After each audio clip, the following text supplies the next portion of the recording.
Good morning. Welcome to subramani.com. Today I'm going to tell you a little about the lies that we tell our children. Right?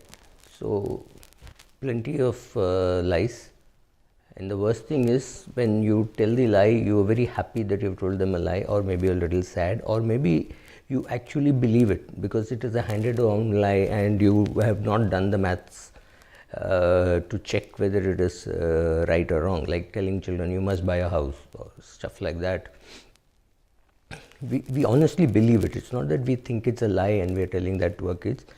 But what happens is the kids, when they find out, either they think of us as liars or they start thinking of us, thinking about us as idiots who do not know the truth or who has not really done the homework before we tell them something. So let us just enumerate the kind of lies that we tell our children, and you might be quite surprised. Just check whether you're doing any of this or whether you were doing it and now you're not doing it, right? So let me start. It's an enumeration, so it might be a little boring, but let me just start the enumeration. Right when they're kids, we tell them older people know everything, and what we are doing is for your good. We know what is good. So because we are older, we know what is good, and we are giving it to you in a capsule. It is very good for you. I think that's a lie number one.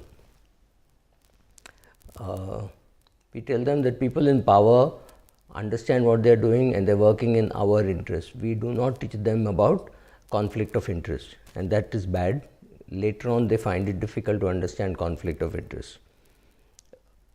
And as we are in charge of our lives and we are talking about the narrative of ourselves, we call ourselves a success.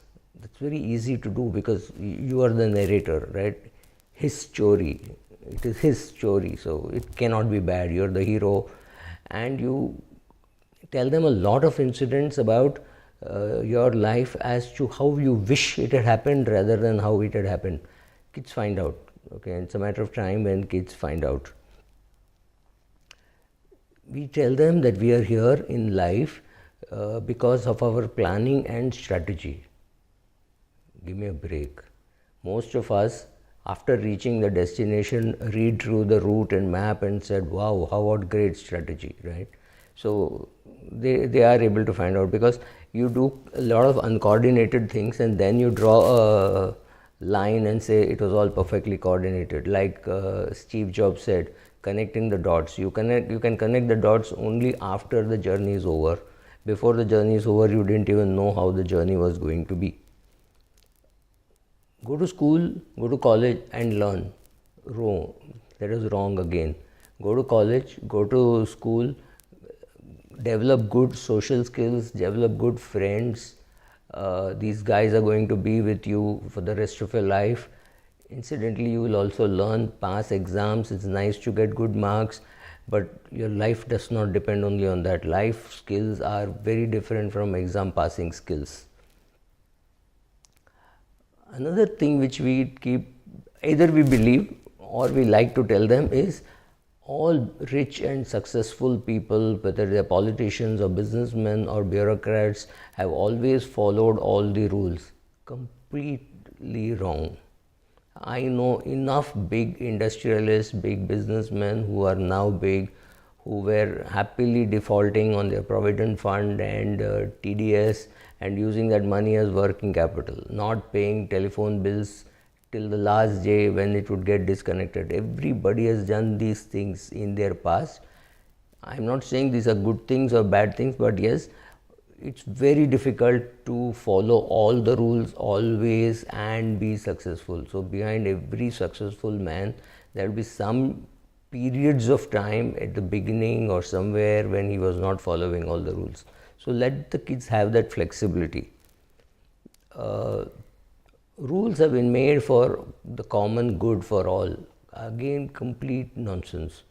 The rules are made to protect those who are in power, and big changes could hurt their kids, could hurt their wealth creation, could hurt their rent, and therefore these rules are made. The golden rule of life is the man who has the gold makes the rules. It's not applicable to the others, right? Uh, Newspapers always give the truth. I was told this. I have never told this to my daughter because whenever I knew the news item and I read the papers, I realize that that news item is completely distorted. If not completely distorted, partially distorted. If you tell them that the newspapers are here and the television is here to report the truth, there's obviously something wrong with you, because if you either believe it and say it, you're wrong, and if you don't know, you need to check, right? The more educated you are, the more money you will make. The better the degree that you have, the more the money you will make. Completely untrue. Bankers make much more money than doctors, and I think it takes much more time to get a nice degree like a DM, which means you're talking about 10-12 years of studies at least after passing 12. So that is huge. No, this kind of effort is not required to become a banker, right?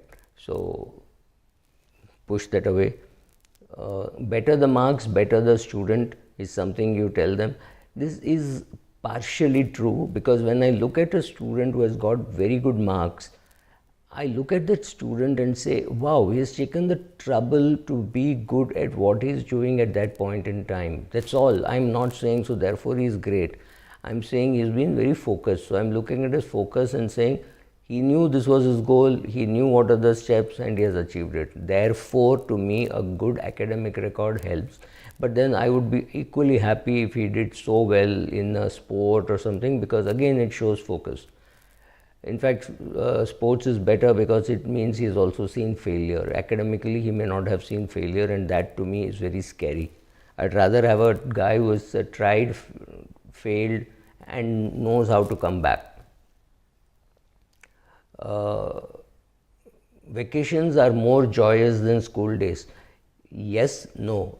To some extent, yes. To some extent, no. After you reach a higher class, you want to be more with friends and less with family. So at some stage, actually, school is more fun than vacation for many kids.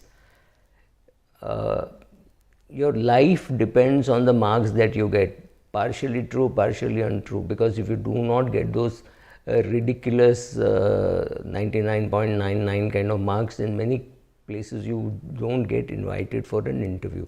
Now that's a problem only for the first 5 years of your academics. After that, what you have done in your work, that will give you the next interview. So don't bother too much.